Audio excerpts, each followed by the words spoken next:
everyone, welcome back to my channel. This is From the Heart with TheKDB. What's up everybody? I know that it has been a minute since I've done a video, especially a From the Heart video. Before I jump into today's video, I just want to give you guys an update as to basically what has been happening. So in the last time I did a video outside of the vlog that I posted 2 weeks ago was in October. Now, right around that time, I experienced a lot of emotional turmoil in the sense that a lot of things were happening in my life and with my family that really was weighing heavily on me, to the point where I was just in a bad space mentally. I did not want to do any videos. I did not want to speak to anybody. I did not want to interact with anybody. I was just not okay. So I really needed to step back, do some soul searching, some reevaluations, and I just really needed to focus on myself, which I did. I just needed some time to regroup and to build myself back up and to come back stronger. And I believe that I gave myself that time, and now I'm here back louder than ever and ready to just dive back in and continue my YouTube journey, right? So today, as I said, today is a From the Heart video, and once it's from the heart, it means that we're going to have a nice little sit down. We're going to have a nice little discussion about my life, my issues, and some of the stuff that I went through. Now, today I decided that it's time for me to talk about my high school years, my formative years. I was a very short, angry, and miserable person. And when I say angry and miserable, don't take it lightly. Don't consider it a joke. If you knew me personally, or if you're my friend, or if we went to the same high school together, you would know that I'm dead serious. I was a lot angry and a lot miserable. Now, what I did not realize, or what I did not acknowledge until recently, or I wouldn't even say recently, but in recent years, particularly last year, because I have been writing a book about my journey and my life, and when I really sat down to evaluate who I was back then, and that's particularly between the age of 13 to about 17, thereabouts. I realized that a lot of my anger and how I dealt with things stemmed from me bottling things up inside. So I released my pent-up frustration, my pent-up anger, my feelings of abandonment, which I had on others. So I've said it before, I went 12 years without my mother, and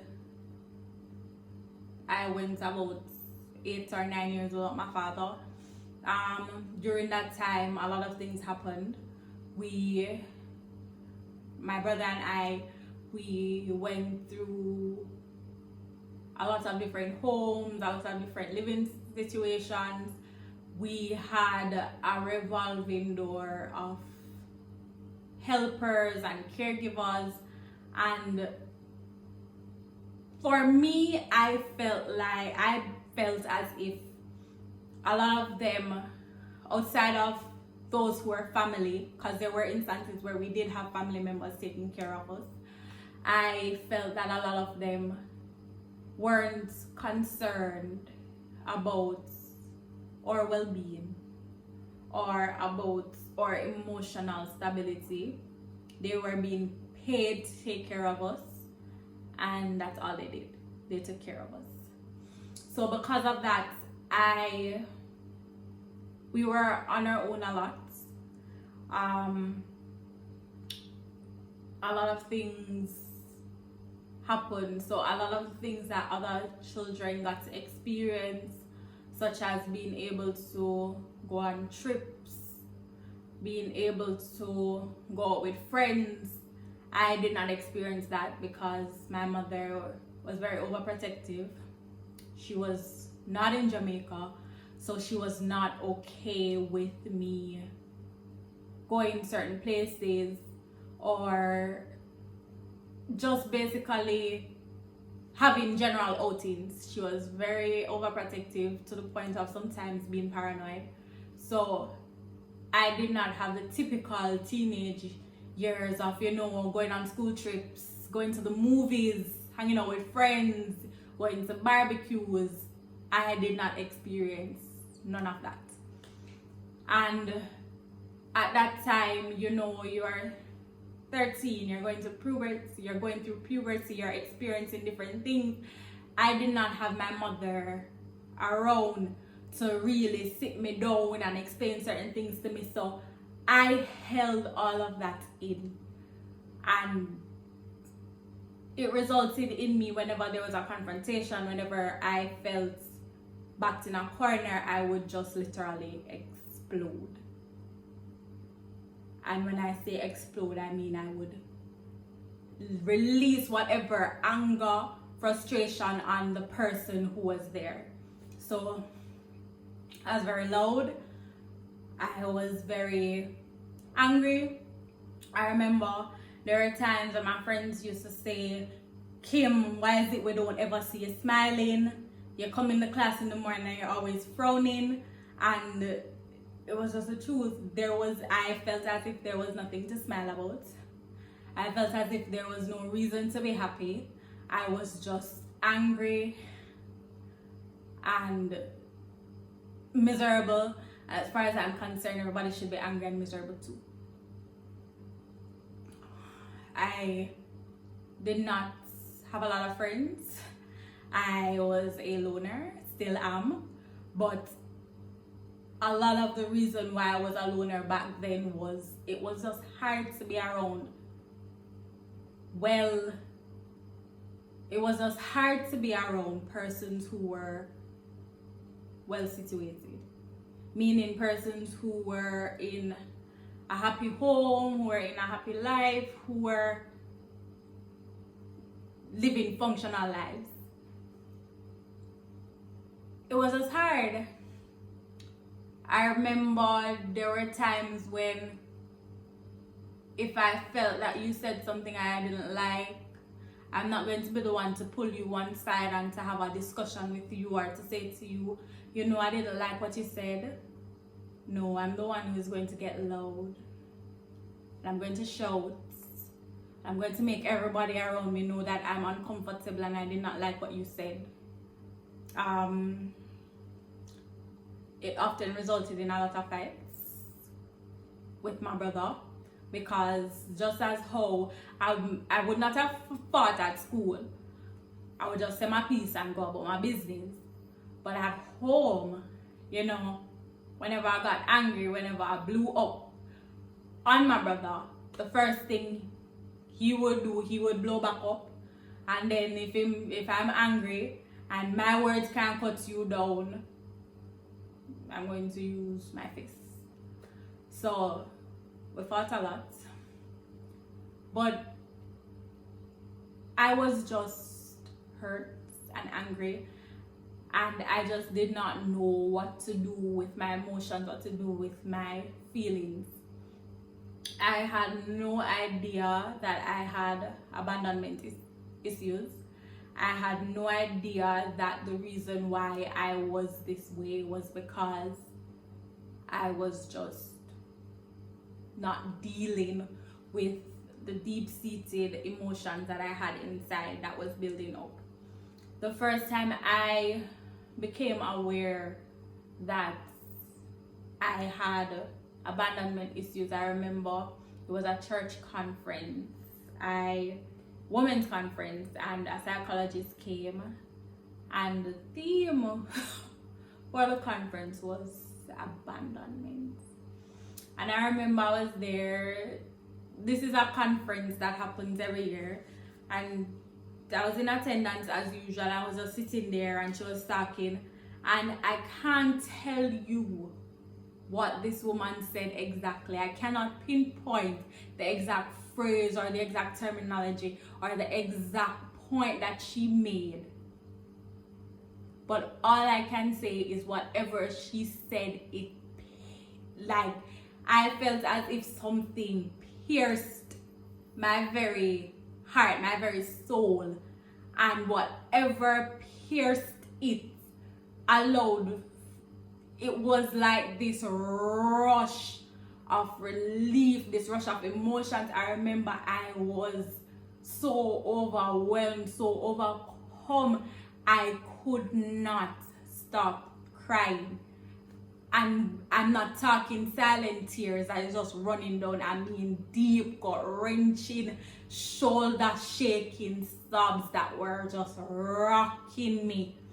I remember that I was just so distraught because I couldn't understand why I was crying so much. I could not understand what was going on there, to a point where I think the person beside me realized, hold on, something is going on here. Kimberly is not okay. And they went and they got my aunt, and she was just holding me because I was just a wreck. After that conference, I remember my aunt and I, we sat down and we had a long discussion because she was also a counselor. And we started talking, and she was saying to me that while my parents are still actively a part of my life, it doesn't change the fact that I would still feel as if I was abandoned. And it was at that point that I stopped and said, okay, this is something that I need to deal with. And I started working on myself, started trying to release some of the anger, some of the pain. I believe that happened when I was 17 or close. Yes, when I was 17. I had just turned 17 because women's conference is usually at the end of June. And I had to really confront the issues that I was dealing with, confront the emotions that I had held bottled up for so long. It was during that time period and afterwards that I really started working on myself, being conscious of the things that I said, being conscious of the things that I did and how I reacted to situations. It was also during this time that I started to really try to have discussions with my mother, to explain to her what I was feeling, and to try to get some amount of closure. One thing that really helped me to move past this, I remember the following year, my father, when he was visiting Jamaica, we had a sit-down conversation and we really had a heart-to-heart. And, I believe, and he leveled with me, he explained, about the decisions that he made and why he made them. And I think that also went a long way in helping the relationship that we have, because even at this point in time, my father and I were very close. We talk almost every day, and it was just very cathartic in helping me to move forward. No, I'm not saying I'm not still miserable, because I am. But I don't consider myself to be angry anymore. Outside of usual anger when something happens and you get frustrated and annoyed. But I'm not bottling anything up anymore. I whenever something happens, or whenever I feel defensive or backed in a corner, or whenever I feel abandoned or feel as if I have no control of my emotions, I try to piece together what is happening. I try to work out what exactly is going on and to see how best I can deal with the issue. If it is that I need to have a discussion with whoever I feel this way about, or if I need to look into what happened to decipher if it is that it's all in my head or am I overreacting. I try my best to work out whatever is going on so that I can free myself. I'm no longer allowing things to bother me as easily. I'm no longer angry. I laugh more. I share more. I am more open in certain instances. I'm still very much closed off. I'm still very much a loner. I am very protective of my personal space and my personal environment. One day I hope to let you guys know why I'm this way. Because there is a story why I'm so protective, but I am open. I share myself with my friends, I share myself with my family, and I believe that although I do have times where my abandonment issues will crop up and rear its ugly head, I believe my coping mechanisms and my approach to dealing with it has helped me to be more happy, more well-adjusted individual who is no longer ruled by her emotions. Yes, so I'm in a better place now. And if it is that you are struggling with any issues, abandonment issues, trust issues, anything that you have been bottling up, let me tell you, it's not healthy. It's not the way to go. Find out what works for you to see how you can release the tension, how you can move forward, how you can address these issues, these overwhelming emotions, so that you can live a well-adjusted life, so that you can be free, so that you can be happy. All right. So that is my little 2 cents, my little from the heart discussion. You know, thank you for tuning in. Thank you for watching to the end. If it is that you have stayed with me so long, that means that obviously I'm giving you something that you enjoy. So go ahead and click the subscribe button and ding the notification bell so you never miss a video. You know, don't forget to like, share, and comment. Let me know what's been happening. Let me know if you have any idea what it is I'm talking about, or if you have experienced it. If you knew me back then and you can attest to what I'm saying to you, comment down below. Let's have a discussion. Thanks so much for tuning in. Have a great day, and thanks so much for making it from the heart with the KDB. See you.